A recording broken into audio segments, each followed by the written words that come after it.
Hatt presents The Strange Dr. Weird.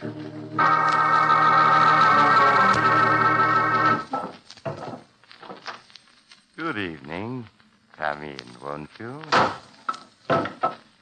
Why, what's the matter? Your hand is shaking. Surely you're not afraid of me. Perhaps it's the cemetery outside my house that has upset you. Speaking of cemeteries, reminds me of a story I want to tell you. A strange murder and a strange burial. The strangest ever known. I call the story Murder 1 Million D.C.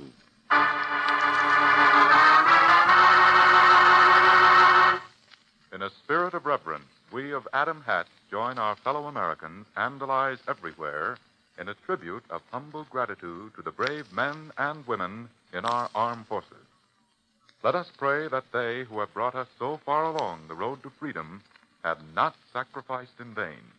And finally, let us hope that the end is near, that Japan will soon be defeated, and that our men and women overseas will return to a safe home in a peaceful world. And now for the story on tonight's Adam Hatt program, as told by Dr. Weird.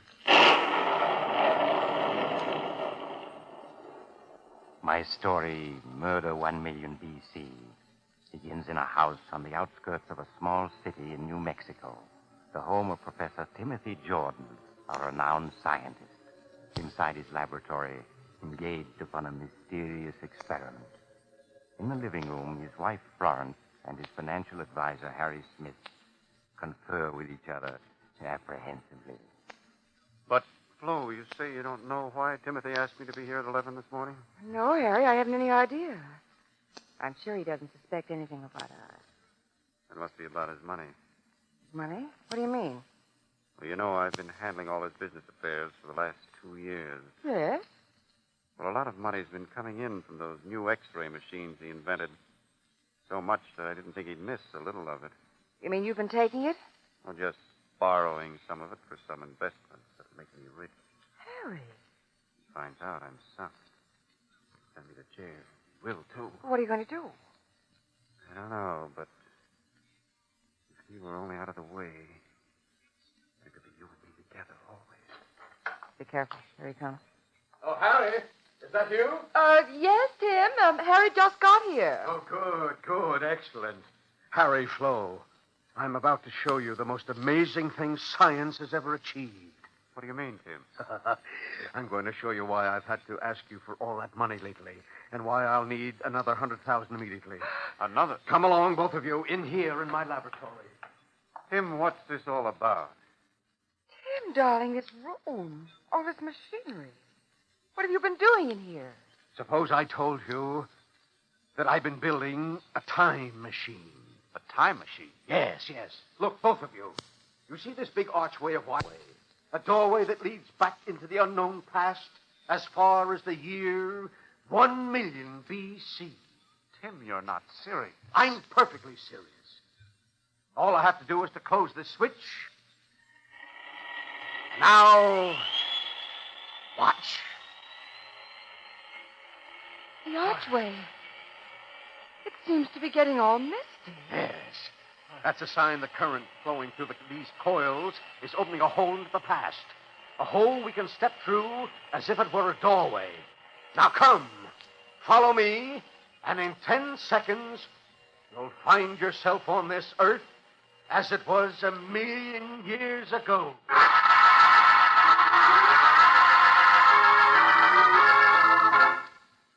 Startled, Harry and Florence saw Professor Jordan step into the amazing machine he had built and vanish.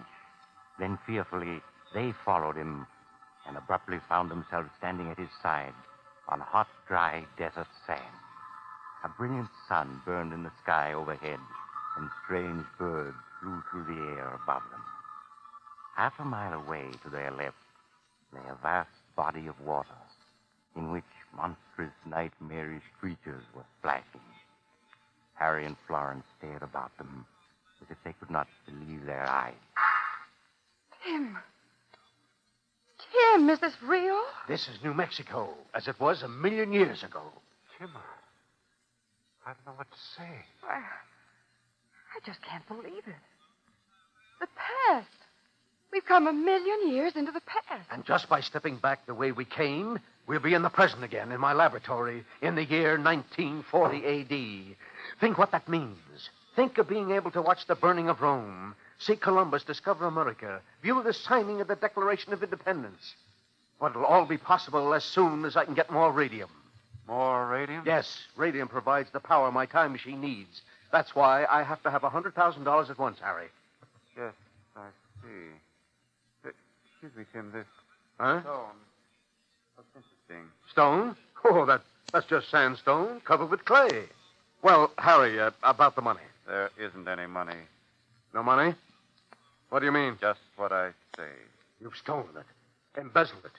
You'll go to jail, do you hear? I'll send you to the jail if it's the last thing I do. Oh, no, you won't. Oh, his head. It's all crushed in. I had to kill him.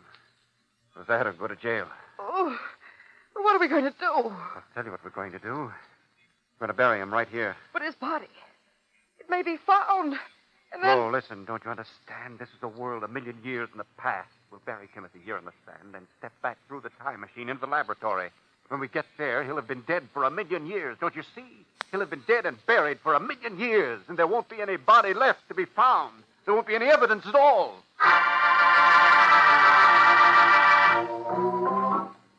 After Harry had struck down Professor Jordan, he and Flo hastily dug a deep grave in the sand with their hands.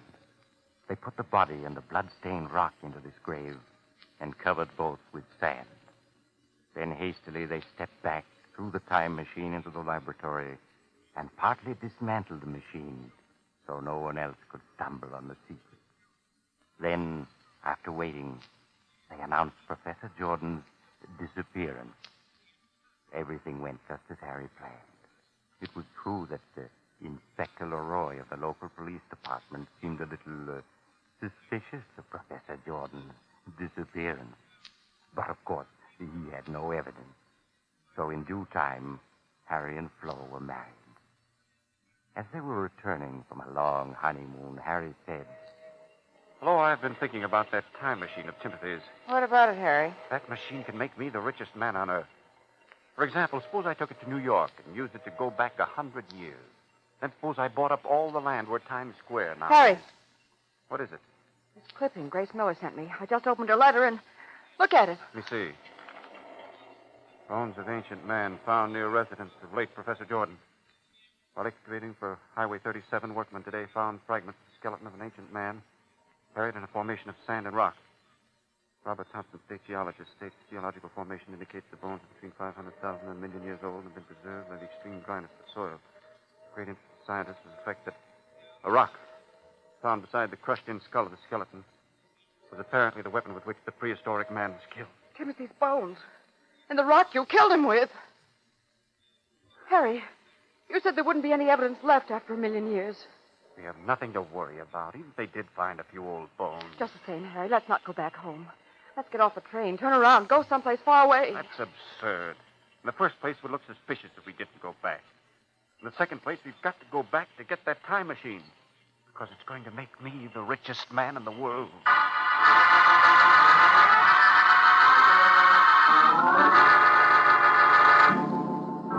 Harry succeeded in calming Florence's fears, and next morning they arrived home.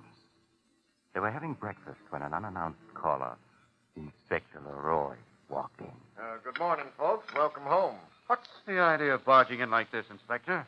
Mrs. Smith, do you recognize this locket which was found and turned into the police department? Locket? Why, that's my gold locket that's been missing for months. But what happened to it? It's so worn and scratched. Looks 1,000,000 years old. Yes, doesn't it? Oh, And we found an inscription inside as good as new, indicating your former husband gave it to you for a birthday present. All right, so it's Florence's locket. So what? As a matter of fact, I want to talk to you about that skeleton which was found out back of this house last week. You know about it, I suppose. Yes, we know about it. So what? It was a very interesting skeleton, Mr. Smith. 1,000,000 years old, the scientists say. But this locket was found lying underneath it. oh no. What? It's possible. Another thing about that skeleton which is puzzling the scientists, it has gold fillings in its teeth. Gold fillings Professor Jordan's dentist identifies as fillings he put into the professor's teeth himself. Oh, You're Harry. crazy. No, it's the scientists who are going crazy trying to figure out the answers. But I'm no scientist, so I didn't have any trouble. My answer is that that body is Professor Jordan's, and you two killed him and buried him there. And, Mrs. Smith, that's when you lost that locket. No. No, it isn't true. It isn't true. I said you're crazy, and I mean it. Not crazy enough to believe dentists were putting gold fillings in people's teeth 1,000,000 years ago. Those are Professor Jordan's bones, Smith, and I can prove that you murdered him. You can't. I didn't. Yes. You see, that rock that killed him just fits the wound in the skull, and you know what? The killer left his fingerprints on that rock. Fingerprints. It's not possible. But it is. The scientists say that 1,000,000 years ago, that rock was covered with clay, and that the murderer left 4 nice, clear fingerprints in the clay. Since then, the clay has hardened to become part of the rock itself, and those 4 fingerprints, there in that solid rock, match specimens of your prints that I got from your office. How's that for evidence? Fingerprints embedded for all eternity in the solid rock with which a murderer struck down his victim.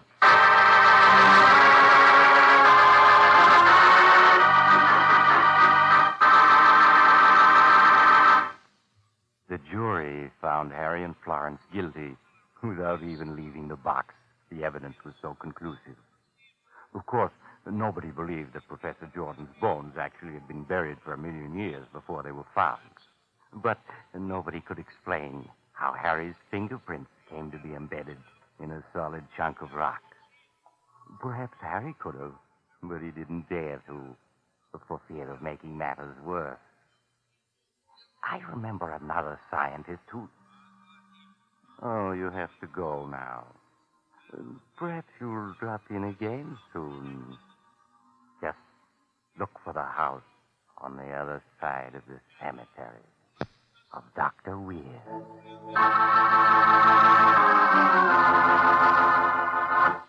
Dr. Weird returns shortly to tell you about next week's story.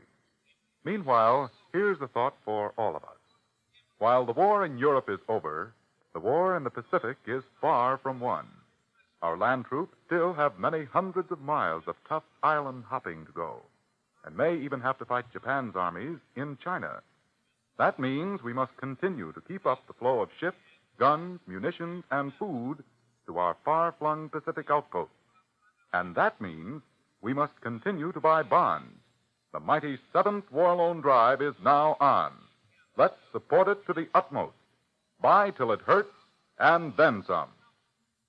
Now, let us hear again from Dr. Weird. I hope you'll plan to drop in on me again next week.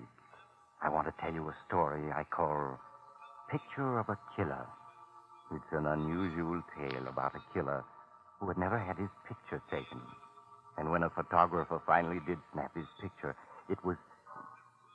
But the rest of the story will have to wait until your next visit. Good night.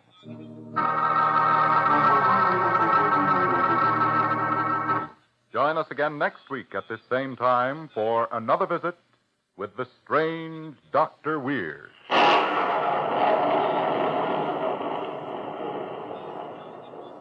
The Strange Dr. Weird, directed by Jock MacGregor, is written by Bob Arthur and David Cogan.